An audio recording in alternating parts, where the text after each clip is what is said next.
What's up, guys? Today I teach you how to make any type of logo. Firstly, if you're new on my channel, never forget to subscribe. Let's get started. Open your browser. Search iPhoto 360.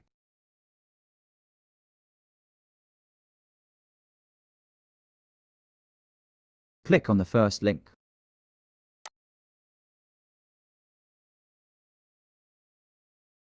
Search any type of logo you want.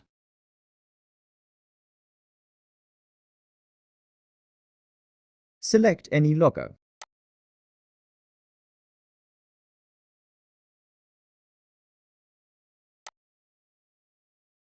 Type your channel name. Click on Go. Wait for a while.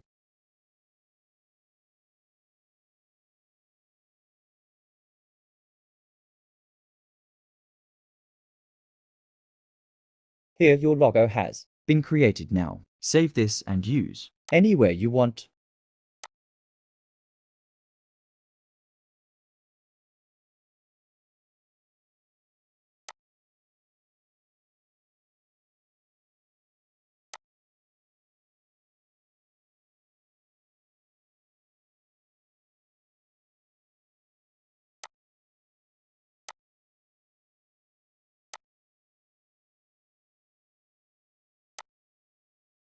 I hope this video may be useful.